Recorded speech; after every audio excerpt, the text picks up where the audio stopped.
morning, the dairy farmer finishes milking his cows and turns the herds for the day on rich pastures.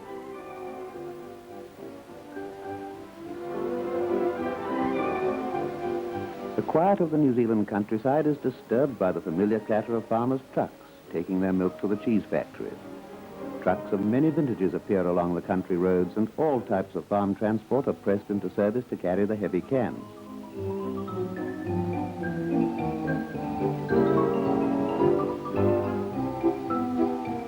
Even old Dobby helps. He serves as a reminder of earlier days when horse-drawn drays were the rule, not the exception. In those days, the man who was handiest with the reins was first at the factory.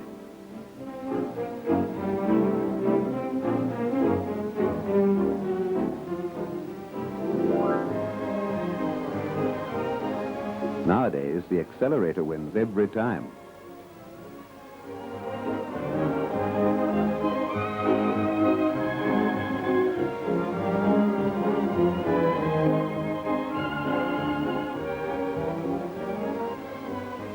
The farmers arrive every morning to deliver their milk at one of the 239 cheese factories in New Zealand.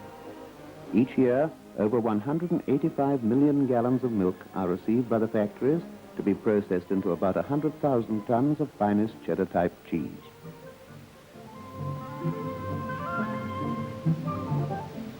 The Dalefield factory in the southern part of the Wairarapa province is typical of cheese factories throughout the country. It receives its milk from some 70 farms, the owners of which are shareholders in the dairy company.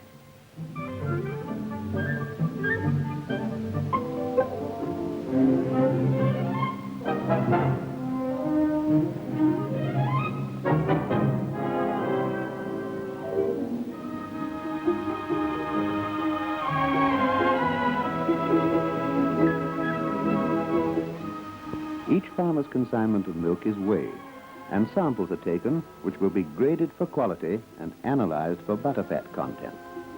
The supplier is paid for his milk on the percentage of butterfat it contains. New Zealand is the world's largest exporter of cheese, and all of it is made in modern factories where mechanical and scientific aids assist the craft of the cheesemaker.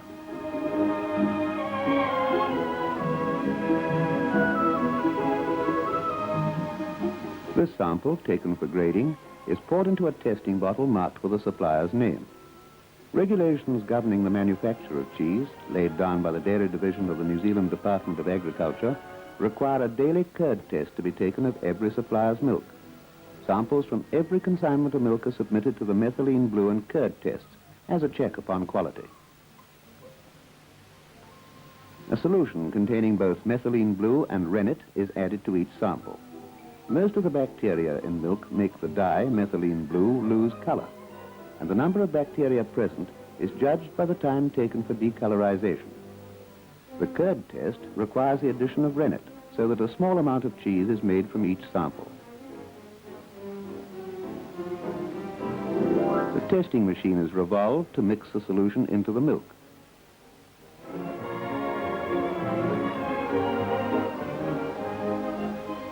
The samples are left for 6 hours, when they will be ready for grading.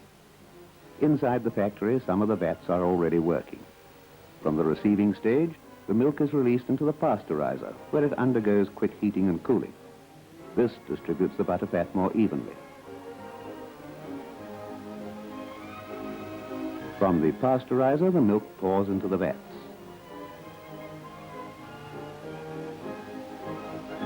But behind the cheese industry lies the scientific work conducted at Massey Agricultural College by New Zealand's Dairy Research Institute. Keystone of the process of cheese making is the addition to the milk of what is known as a starter, a culture of pure milk-souring bacteria. Every cheese factory in New Zealand draws its supplies of mother cultures of single-strain starters from this laboratory at the Dairy Research Institute. Scientists have given great service to the cheesemaker by providing him with a range of starters which he can use with every confidence. New Zealand has led the world in the evolution and use of single-strain starters, either isolated in the Institute's laboratories or selected from overseas sources for their high acid-producing activity and other qualities.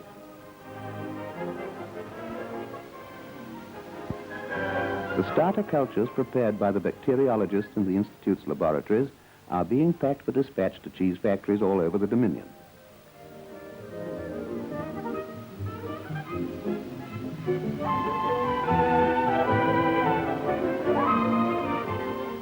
When the package of cultures is received at the Dalefield cheese factory, it's taken by the manager into the special starter room, where it will be held under constant temperature and safeguarded from airborne contamination.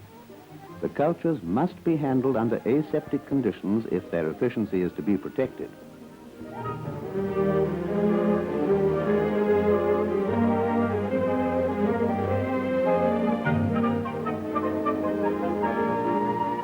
A standard technique has been evolved for the preparation of a factory's daily requirements of bulk starter. So important and crucial is this task to the success of cheese making that the preparation of the starter is always the responsibility of the manager of the cheese factory. Here's the big 2,000-gallon stainless steel vat in which the cheese will be made.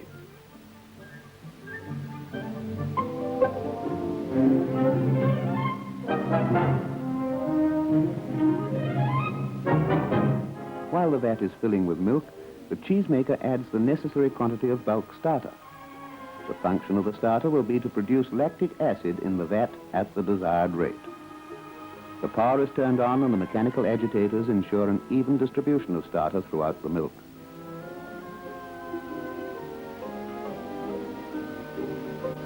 Steam heat is applied to bring the cultured milk in the vat to a moderate temperature.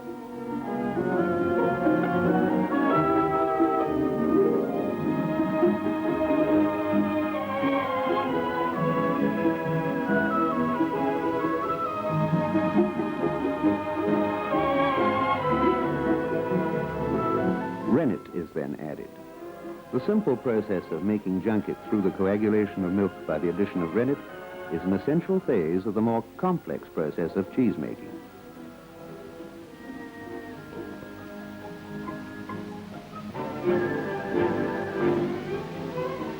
The agitators are removed after a few minutes to allow the contents of the vat to set into a junket.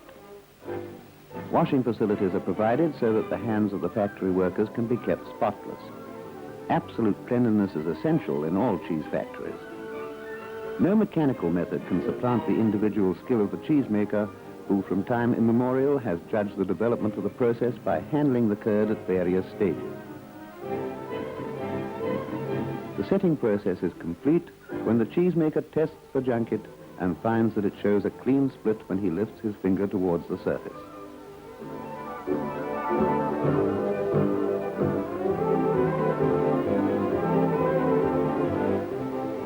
Yes, the cheese is ready for cutting. Specially designed rectangular knives with a large number of blades set in their frame are used to cut the curd. A horizontal and vertical knife are set together in the same frame, which is drawn along the length of the vat from one end to the other. Cutting the curd assists the action of the bacteria, which have been multiplying rapidly and increasing lactic acidity in the mass of the curd. By releasing moisture and separating the contents of the vat into curds and whey, it enables the curd to be conditioned, preparatory to the later stages of manufacture.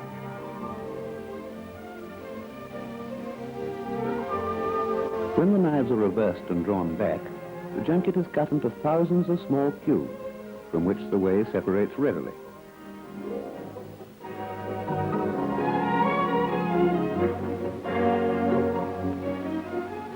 The curd is now cooked by releasing steam within the jacket of the vat, gradually raising the temperature to 100 degrees Fahrenheit. The heat develops acidity and assists the expulsion of whey from the curd. The cut curd must be kept free to avoid matting, and mechanical agitators do this job effectively.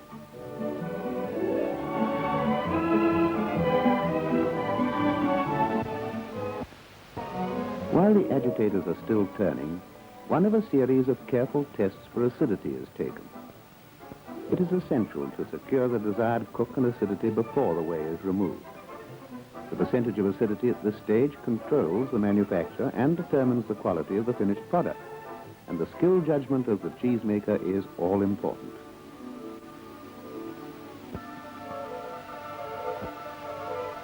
The whey is being run off from this vat. In the 2 hours which have elapsed since cutting, the character of the curd has changed considerably. It is now conditioned by mechanical curd mixers. From a jelly-like consistency at the outset of cooking, the curd has gradually firmed, and while the whey is being run off, it is beginning to change into a more plastic condition.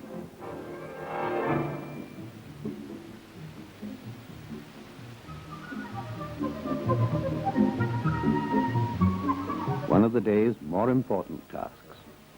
The Dairy Division's farm dairy instructor has called at the Dalefield factory and, with the cheesemaker, inspects the results of the morning's methylene blue and curd tests.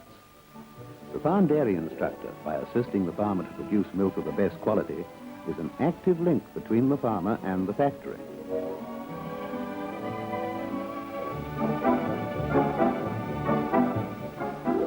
Meanwhile, the drained and conditioned curd has been piled at each side of the vat and left to mat.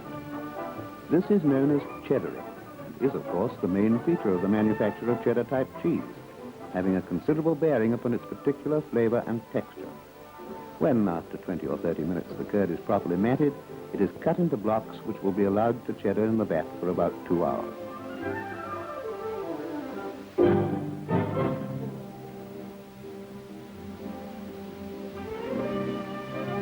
The blocks are turned over every 20 minutes to encourage the thorough drainage of whey and to ensure even treatment throughout the mass of each block. When cheddaring is completed, the blocks are fed through a curd mill, which cuts the curd into rectangular slices and drops them back into the vat.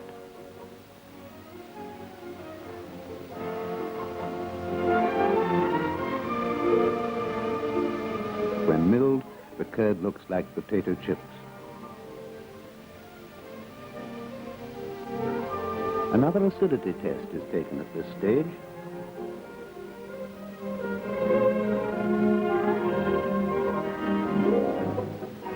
The acidity development is now beginning to slow down. Correct acidity and firmness of the curd after cheddaring will both affect subsequent quality.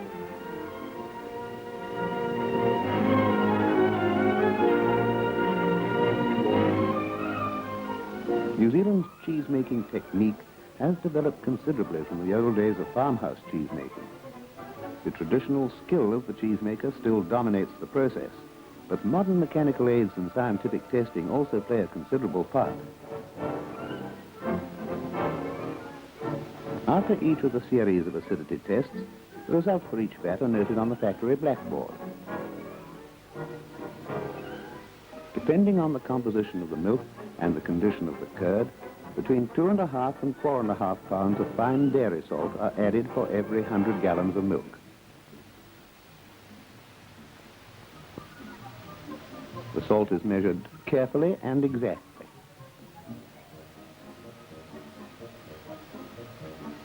It is spread over the milled curd and evenly distributed through the fat by the mechanical curd mixers.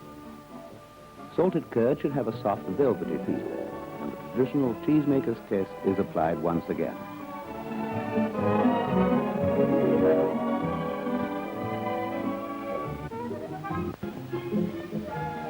The manager and cheesemaker at Dalefield factory brings the local farm dairy instructor over to his house for a cup of tea during the afternoon. The cups and trophies around his sitting room indicate that Walter Linton's prowess as a cheesemaker has won recognition for his dairy company both in New Zealand and overseas. Pride of place is given to the handsome Bledisloe Challenge Cup, awarded at the London Dairy Show for the best exhibit of Dominion cheddar cheese. Another award from the British Dairy Farmers Association show is the Hanson Challenge Trophy. Back in the factory, they're hooping the curd and finishing the day's work. The curd is fed into stainless steel hoops, which have been lined with cotton bandage with a round cotton cap in the base. This bandage covering, which remains on the cheese, gives it the rind. A cheese hoop consists of 2 steel cylinders. When, under pressure, moisture is expelled, one cylinder slides inside the other. New Zealand export cheese hoops make a cheese weighing about 80 pounds. After trimming and capping, the hoops are returned to the press where they will be held under uniform pressure for 18 hours.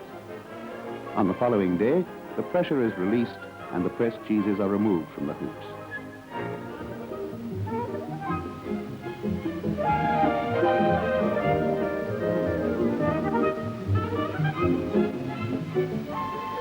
detailed branding of each cheese helps to safeguard quality. Reports on each consignment exported from New Zealand are sent back by the Dairy Division's produce graders stationed overseas. It's possible to determine the vat in which a particular cheese was made and the day on which it was made.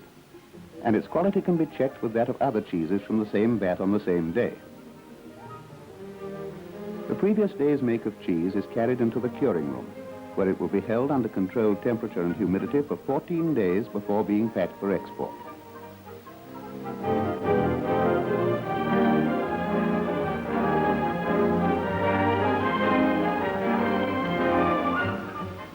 Air conditioning equipment is installed for this purpose in the curing rooms. While they're in the curing room, the new cheeses are just starting to develop character and flavor, and the factory manager makes a periodic check by taking samples from individual cheeses. After the cheese has been in the curing room for a week or more, it's possible to determine how well the cheesemaker has exercised his judgment during manufacture.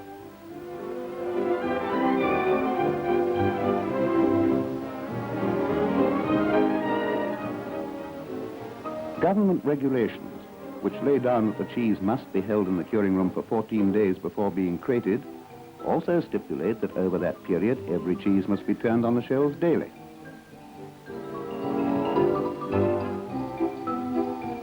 After 2 weeks, the cheeses are removed from the curing room and packed for export. The 12-sided crates each carry 2 cheeses. The factory brand, the weight, and the date of manufacture are branded on each end of the crate, together with the familiar fern-leaf trademark of New Zealand dairy produce.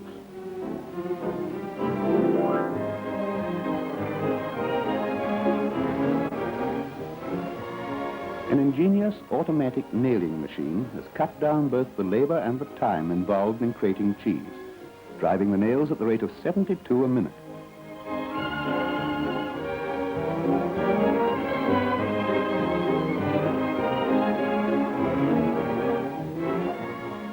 From the factory, the crated cheese is transported to one of the 14 dairy produce grading stores situated at New Zealand seaports. Here it is cool stored until shipment overseas. On arrival at the store, a crate of cheese from each vat in the consignment is opened. 4% of the cheese in every consignment is check weighed, and all crates are branded with the grade stamp. Samples are taken from the crates by certified graders of the Dairy Division of the Department of Agriculture. New Zealand was the first country in the world to introduce compulsory grading of dairy produce, and for over 50 years, this has been one of the main factors in building and maintaining the high quality of the Dominion's butter and cheese. Each sample is carefully examined and tested by the grader for flavor, body, closeness, color, and finish. As well as being graded, samples of cheese from every vat are subjected in the grading stores to chemical analysis to determine the moisture and fat percentages.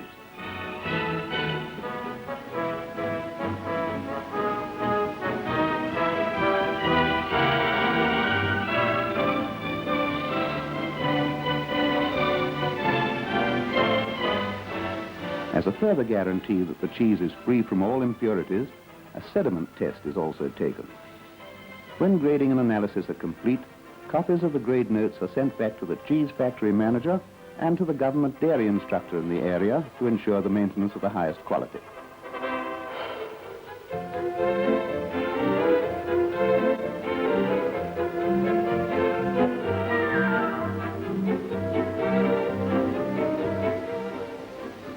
From the grading store, the produce is loaded into insulated railway vans for the short journey to the ship's side. The river of milk that flows through the Dominion's cheese factories has been transformed by the craft of the cheesemaker and the skill of the scientist into a vast tonnage of high-quality cheddar-type cheese. 5 big shipping companies maintain large fleets of refrigerated vessels for the carriage of New Zealand's primary produce to overseas markets.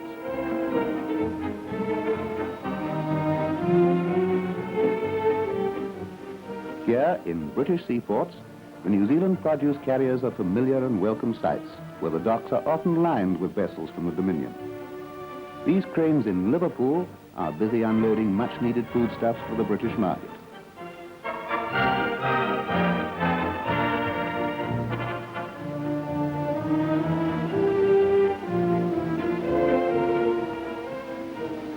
Under the eye of a British bobby, another truckload of New Zealand cheese leaves the docks.